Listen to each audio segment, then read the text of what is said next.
You're listening to the Seahawks Insiders, getting you ready for Seahawks football every Sunday. Presented by Delta, the official airline of the Seahawks. Now, here's your host, Jen Mueller. I have never been hoping for a cloudy day more than I am hoping for a cloudy day on Sunday, John You don't Boyle. want to be on the sidelines with this weather we've had the last couple days. Oh my gosh. Now, I would assume that most of the folks who are listening to us, they probably live in the Pacific Northwest. They understand what kind of torrential rain we have had. It's been gross. John, the street that I live on was flooded yesterday. It has never in 10 years flooded. Yeah. This is like deep in the South, Texas type of rain. Yeah, this is not Seattle rain. We get a lot of rainy days, but we don't usually get the kind of rain we've gotten the last couple days. Last night was It was, gross. I mean, like if you love a rainy night, for those of you who know Eddie Rabbitt and that classic song, you loved everything about it. If you're trying to get kids to bed or stay asleep with rain pounding on the roof, that is an entirely different story. But we do look like it is going to be a cloudy Sunday. But more importantly, John, this team looks like it's hitting its stride at just the right time. And it doesn't really matter which side of the ball you look at. Sunday's win against the Commanders was a really big statement game, at least in my opinion. Absolutely. To go out and on prime time, look, I get the Commanders aren't the team they were last year when they went to the NFC Championship game, but there's still a lot of talent on that team. You're going across the country, prime time game, and as Leonard Williams talked about after the game, that was probably the most complete they've played. He's made this point before of this year of like, there's been games the defense kind of picked the offense up and vice versa, and they were really good in all three phases. You got big Brandon Peely forcing fumbles on kick coverage. You've got just awesome defense all across the board. Again, really aside from one game against a really good Tampa Bay offense when they were really beat up on defense, it's been a great season for that defense. And, man, the passing game, what we've been seeing Sam Darnold and Jackson Smith and Jigba every week has just been really fun to watch. Yeah, and it is proof that it's real, right? It's happening. And you know what I loved about those post-game interviews most? And I was talking to somebody earlier this week, and they said, well, who'd you get a chance to talk to? And, of course, you're talking to JSN. And I said, actually, all of the guys that I talked to after Sunday's game were guys that I have not talked to before postgame. And to me, when you've got Cody White scoring his first NFL touchdown, when you have Connor O'Toole recovering the fumble that Peely forced, when you've got Gray Zabel who's in the mix, who I haven't talked to yet this year because, he's been playing so solid. You're kind of like, man, I'm just going to let you do your thing. That, to me, is really fun. It's fun to get to hear from them and have them get a moment, but it also shows how many different contributors you have on this team. Absolutely. That was Mike McDonald said that was probably his favorite part about that win is you had so many guys. First career interception for Ty Okada. As you said, first forced fumble, and first fumble recovery for that Peely and Connor O'Toole duo. You had I don't know if I was more excited for any player in that game than Cody White. This is a guy, this is his 6th year in the NFL. This year alone, I can't tell you how many transactions he's been a part of practice squad, elevated, signed to the 53, and that's been his career. That's a lot of NFL careers that the guys who just kind of live in the sort of this limbo of, am I on the roster, am I not, am I playing this week, am I not? So for him to come out, first career touchdown, 60-yarder in prime time. what a cool moment for him. Well, and I felt like I had talked to him before after a game like that. And as we were doing the interviews, I've done this in the preseason, but it does feel different. Yeah. I was like, that's right. Yeah. It is a totally different feeling, and he has always got a smile on his face. Yeah. He is a hard worker. And I think there was a big question as to what the wide receiver group was going to do when you had 3 guys out going into that primetime game. Yeah, really 3 of your top 5 guys were out of that game. You had, Cooper Kupp's been your number 2 all year, and he's out. And then Bobo and Derek Young are good depth guys, and they're both out. So it's, you knew you had Torrey Horton, who stepped up in a big way, taking on a bigger role with the 2 touchdowns. We all know what JSN is going to do, and he did it again with another 100-yard game. But it was sort of like, okay, do they have the pieces beyond that to make some plays? And Cody White sure showed they did. He really did. And as a result, you do that in primetime when everybody's watching. Well, now everybody starts talking about you across the country. And so that message that Mike McDonald delivers to the team every week, well, it starts to get amplified just a little bit more. Mm-hmm. I think just the timing of where we're at in the season going into the second half of the year, I want our team to understand that we've put ourselves in a position here because of what we do throughout the week and on a day-to-day basis, and our mentality going into game of focusing on how we want to play the best version of football that we can, no matter the circumstance. Again, there's a lot of firsts for our team that for us to go where we want to go are going to have to be first. So, like, winning on primetime is a first, but you can't say we have to win on primetime. You have to go play your best version of football. We want to win the next game. Ultimately, we want to make the playoffs. We have aspirations to go further than that, and those are all be first for our team. You start getting into the whole gravitas of the situation, you're going to get lost. I trust our guys. We're going to be sticking to our process and double down on that. And to me, that's how we win games on a weekly basis, is by nailing that and playing our best football. I really like that line, but if you get caught up in the gravitas of the situation, you're going to get lost. And it's funny. Every coach kind of delivers messages differently, but it's a different way of saying it, but it's a lot like what we used to hear from Pete Carroll about treating every week the same and every week being championship opportunities. Can't get too high, can't get too low. Just all these different phrases. Coach had different language, but for Mike, he loves to talk about the process, and that's what he's talking about here. Is they've done some really cool stuff, and they're getting a lot of national attention right now. They're, a lot of people are talking about them, but if they veer away from what got them to where they are now, that's, again, as he said, how you're going to get lost. So it's just kind of moving along week by week, checking those boxes, and if you do it right, then come January, you're going to love where you're at as a team. You know what I liked from that soundbite was how he pointed out the firsts for this team and how many firsts there are. John, you and I have watched hundreds of games in our career, right? We have seen, because we're old. Because we're experienced. Because we're experienced. We have watched a lot of football. We are big-time fans. And sometimes I forget, right? Because I've already seen the firsts happen for so many different teams and so many different players. This is a different team who has to experience this to get it under their belt to move forward. And I just thought that was an interesting reminder for as good as they are, there are still a lot of firsts that they are going to have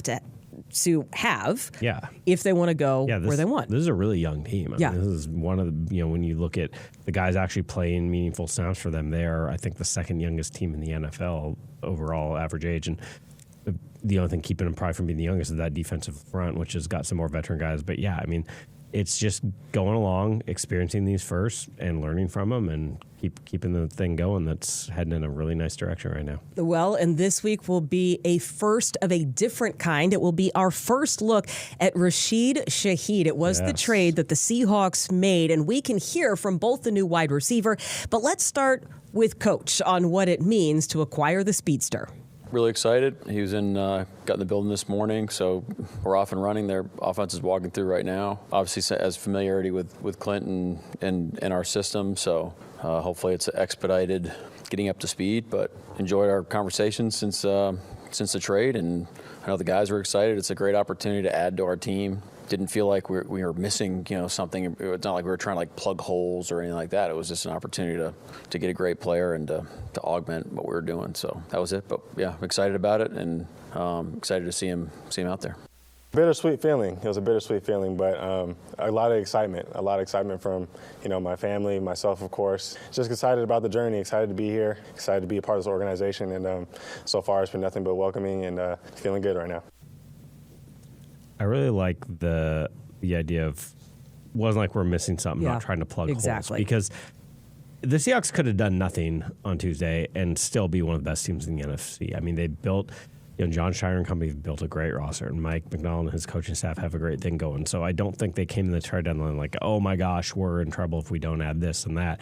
They've got a lot of talented playmakers already in the passing game. Obviously, the numbers bear that out. But when you get a chance to add a guy who's just he's going to help them on special teams a lot as well, but on offense, who's just that, take the top off of defense, real home run threat, that can really affect a lot of things beyond just when he gets the ball. Exactly, right? Because I don't need you to be the top receiver. Yeah. JSN has 6 games of over 100 yards. It is clear who the ball is going to go to. What I need is just a little bit more space on the field, particularly in the run game. Maybe a little of the underneath yards when you send them deep and you're going to pull some of that coverage that direction. Look, his career last year in the Saints organization. I'm only going to look at that one because that's Clint Kubiak's year. We will hear from Rashid in just a second on what he liked about being with Kubiak. But he had 20 receptions for 349 yards. He had 3 touchdowns, and he didn't even play an entire season. In fact, he only played 6 games because of injuries. As a result, his career highs, again, small sample size, so let's take that with a grain of salt, but he was averaging 58 receiving yards a game, 17 and a half yards a reception. I don't need you to keep up those numbers, although if you do, I'd be really pleased. And I think that's also part of the conversation, right? You're the icing on the top. I don't need you to come in and change anything that you're doing. Exactly. He's just going to be a really nice complementary piece to, again, what's already been a very impressive passing game. And look, it just makes you deeper there, too. Like, you don't want to, you obviously hope to have everyone available every game, but as we saw last week, like, they had a bunch of receivers down. If something happens the course here that you're missing an important receiver or two, then that just gives you another really good player that can plug in and make plays. But yeah, and again, return game, this guy is a former All-Pro as a returner, so he's going to help you in a lot of ways. And I think, as you mentioned, it can help the run game. If they got to respect that deep threat, it can help JSN. Like, he's going to be a guy, Mike loves the term force multiplier. Like, a speedy receiver like that, a big play threat can really do that. He can, and he's already got familiarity with the offensive coordinator, which is a huge thing in any system. But that familiarity, well, it should help when he takes the field this week. Yeah, familiar with Clint. Super glad to be connected back with him. He's familiar with me. He knows my strengths, and I know what his mindset is going into games, and shouldn't be too hard to get acclimated with him and just find my role in the offense. You can't do everything in 1 week, but I think you got to figure out, what the kind of tipping point is of what he's comfortable doing, how it fits into our broader plans. Yeah, it varies, Roquan came in and played the whole game when we were in Baltimore. Ernest came in and played the whole game when we were here. We pretty much got to everything we wanted to be able to get to with Ernest. Offensively, it's probably not the same. It's probably not the same. Outside of maybe quarterback, I don't know if there's a receiver that would be tougher to just come in midseason and plug and play than receiver. Unless you happen to be playing an offense you were in last year. Same coordinator. It's going to be very similar scheme, language, all of that. So as Mike McDonald said, he probably won't have the entire playbook available. He might not play as many snaps on Sunday as he will 2-3 weeks from now.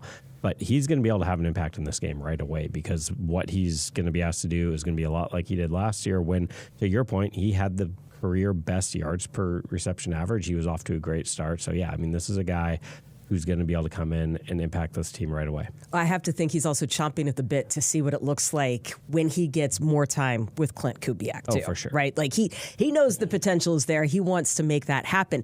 And with the Seahawks shoring up the wide receiver group, or at least, adding talent to the team, you might be thinking about the same thing when it comes to fantasy football, because the playoff push is now, as Scott Engel has a little bit more.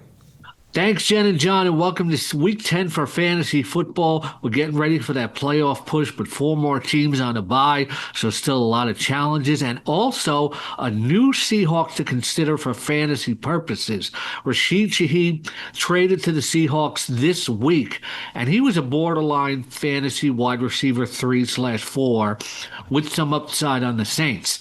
Now he becomes even more of an upside play with the Seahawks, working with Sam Darnold, who, according to PlayerProfiler.com, is number 1 in explosive pass rate this year.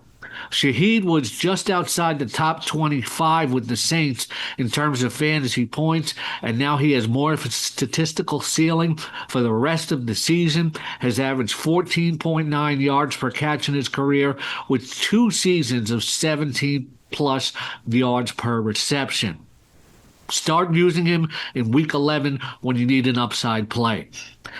For Week 10, good quarterbacks to use in the same game. Chicago plays the Giants. Caleb Williams, the number 1 quarterback in fantasy football last week. Jackson Dart rushing TDs in 4 consecutive games. At running back, Travion Henderson starting to see more work, should be useful against the Tampa Bay Buccaneers. The Pittsburgh Steelers take on the Los Angeles Chargers. Jaylen Warren rushed for 2 touchdowns last week. And over the last 4 weeks, the Chargers have allowed an NFL-high 5 rushing touchdowns to opposing running backs.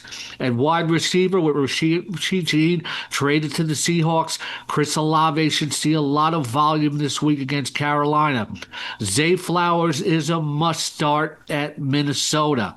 And also at tight end, with Davis Mills starting against the Jaguars, Dalton Schultz could see a lot of targets. And on defense, the Carolina Panthers are a very sneaky play for Week 10. Performed well last week, and playing the Saints this week.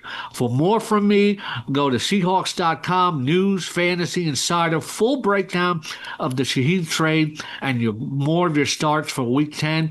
Also, check me out on rotoballer.com with my lineup spotlights every Saturday and my weekly rankings on Wednesday. Back to you, Jen and John. Thank you, Scott. When I look at what the Seahawks could do this week on offense with the newcomer Rashid Shaheed, I'm also looking at what they did last time out against Arizona. It was their highest game in terms of rushing yards.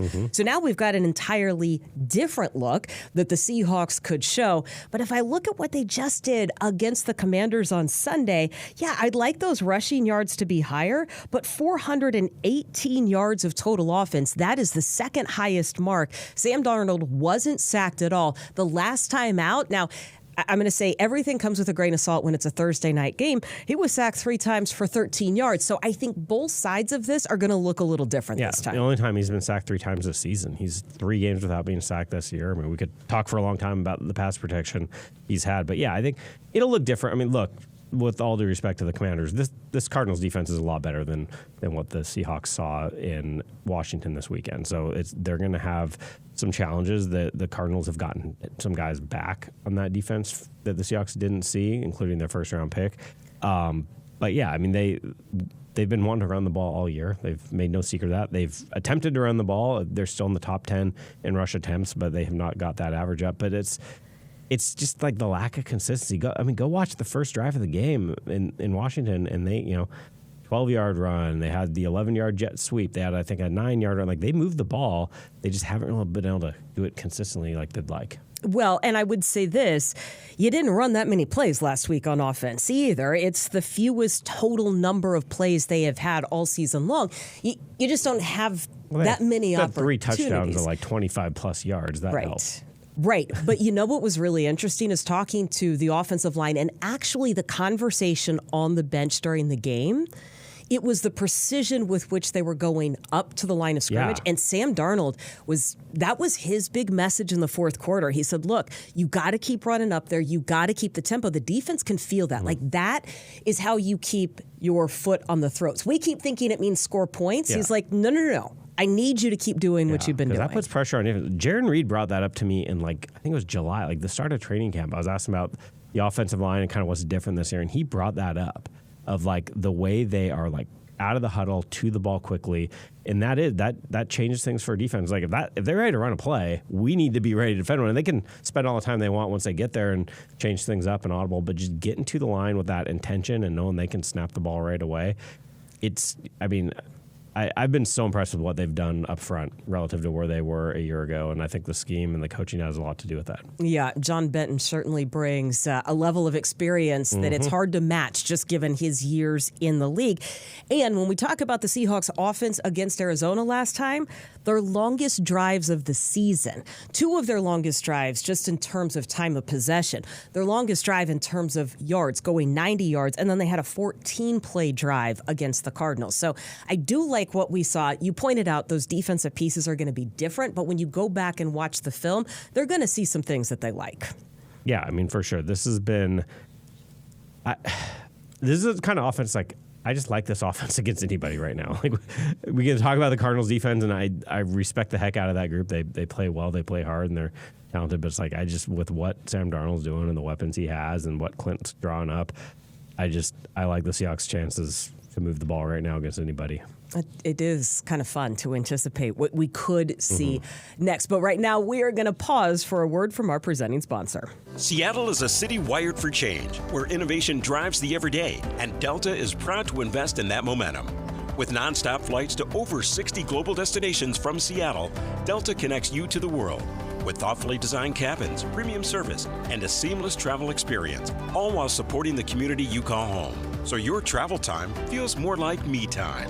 Delta, flying Seattle forward. Visit delta.com or download Delta's app to book your next trip. You know what I need to do between now and next week on Veterans Day? What's that? I need to get my brother a birthday present. Would he like some salute to service Seahawks gear? Well, I think he might be getting that, which is going to be kind of awkward because he lives in Houston. But his kids are going to love it because they're big Seahawks fans. You were wearing the salute to service gear. It is always one of my favorites that they put out every year. You can get your gear at the Pro Shop. It is a chance for you to support our troops. 12% of in-store sales are donated to Stronger Families. It is an organization that is dedicated to helping military, veteran, and first responder families build healthy relationships and thrive. John, you didn't even have to go to the Pro Shop or online at Seahawks.com/Pro Shop. It showed up at your desk. Yeah, perks are working here. Yeah. You know. Yeah, just every once in a while, they're just closed. Sometimes stuff ends up on your desk. I like it. I do. Here's my only challenge with that. Yes. Finding a hanger in my closet for it. Yeah. I have to keep clearing larger and larger sections of my closet. I do have some friends who sometimes gear. get gifted Seahawks gear from every past once seasons, in a while. you know. It's so hard, though. I know. It's so hard to get rid of it. Yep. I need bigger like closets. it so much. Right. So when you keep shopping at the Pro Shop, we will also get you the number of a contractor who can come over and make your closet just a little bit bigger. Yep. We have talked about this matchup on Sunday against the Cardinals from the Seahawks offensive side of things, but the Seahawks defense is going to be looking at a different type of offense for the Cardinals. They have made a change at quarterback. You know, you're kind of wondering what was going to happen as Kyler Murray has been dealing with a foot injury. It comes out that he is heading on the IR, and it's going to be Jacoby Brissett, and this is kind of what we can expect from the previous backup to Murray. You can tell they've done, some moving and shaking over their bye, which all good teams do.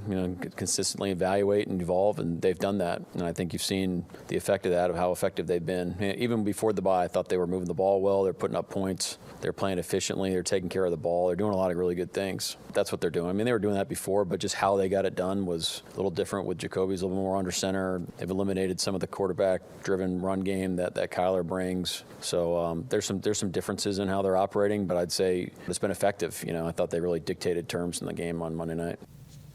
Mike mentioned taking care of the ball. Do you know Jacoby Brissett has the lowest interception rate in NFL history? 1.3% of pass attempts have been intercepted. That's just better than Aaron Rodgers. So, granted, smaller sample size, but this is a guy who knows how to take care of the ball.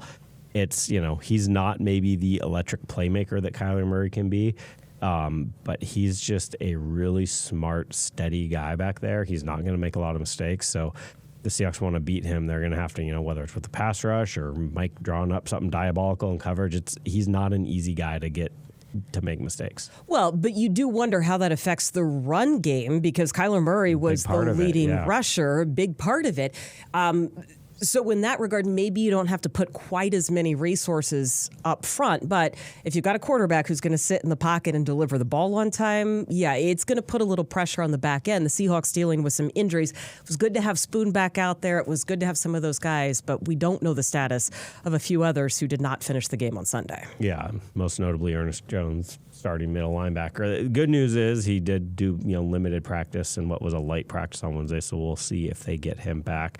But yeah, it's, Josh Jobs coming off a concussion. More often than not, guys don't make it back from a concussion the next game. So we'll see what happens to him. But yeah, they've proven to have a lot of depth and resilience all year on defense when injuries have come up. Tyrese Knight came in at 10 tackles taken over for Ernest Jones. So yeah, but they've got to have guys step up and take care of business against offense that's been playing a lot better really the last few weeks with Brissett under center. Absolutely. Now, if I look back at that previous matchup against Arizona, that was the fewest yards allowed by the Seahawks defense. 253. It was 89 rushing yards on that one. So I like what I see there. You know what else I like? The last time the Seahawks defense faced Jacoby Brissett. When was that? It was last year against the Patriots. I know I wouldn't have been able to pick this one out either until I started going through some of the games. So last year, Jacoby Brissett was the starting quarterback for the Patriots when they played here at Lumen Field. Wasn't that in New England? So he completed, okay, fine, it was in New England. I seem to remember going to Boston last year. Did I go to Boston I did last a tour year? of John, Fenway Park I don't and everything. remember.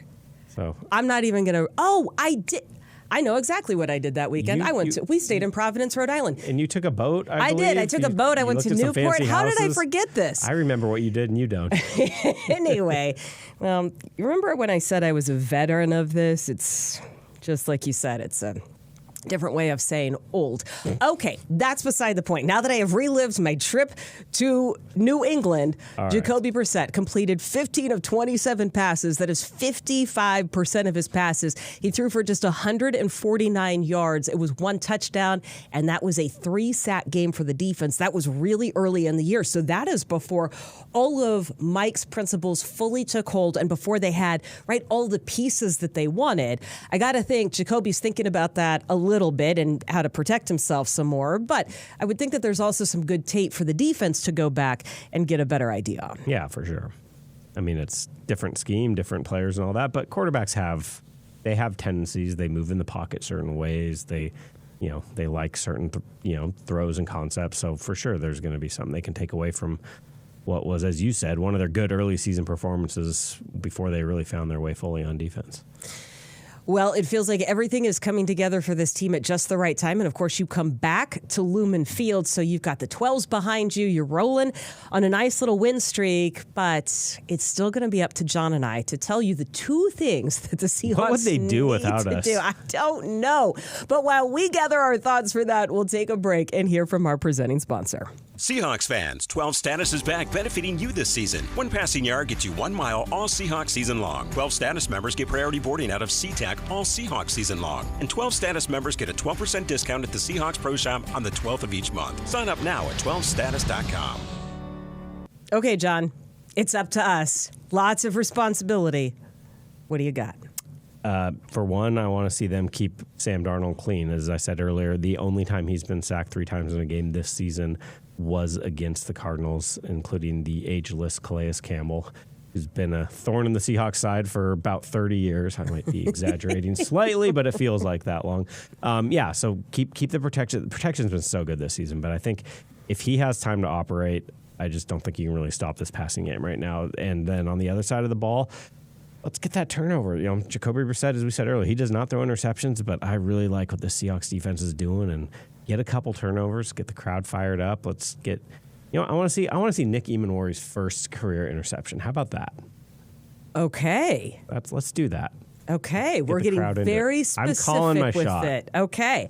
Well, here's what I was going to say. I want to see a sack of Jacoby Brissett in the first quarter. Mm-hmm. And I really want him to be thinking about the pressure and where that pressure is going to come from. It has been very fun to watch who gets a chance to get after the quarterback. So I cannot wait for him to see this defense playing the way that it is. On offense, I am going to sound like a broken record. I want the run game going. But you know what I really liked that they did last week? They converted on 3rd down. In fact, it was their second best game on 3rd down. 5 for 5 in the first half. Yep, and they finished at 7 of 11. Now, some of that in the fourth quarter, you're going run, trying right, to kill the you clock. don't really care. You're just trying to end the game on that one. But you finished with 63% conversion rate, so I'd like to see it in the 60s. Seattle converted just 46% of the time on that 3rd down the first time around against Arizona. So I'm kind of doing a double dip there. I want the run game to get going, but more importantly, just keep converting at 60%. I just thought of one more. Can I have a bonus one? Sure. Finish on defense. This was an issue early in the season for this team, including against Arizona. They gave up the 2 fourth quarter touchdowns, and that was a game they could have really run away with, and they let them back in early. They've been better at that, but early in the season, that was kind of the one. I mean, you look at this defense as so many things well, but they're kind of letting some teams get some late scores. So I want to see a really strong 4-quarter defensive performance. Especially with the Cardinals coming off a short week. Second week, Seattle gets the benefit of a short week opponent. Well, that's how John and I have drawn it up for this week's game against a division opponent. We'll see how we did next week when we join you for another edition of the Seahawks Insiders Podcast.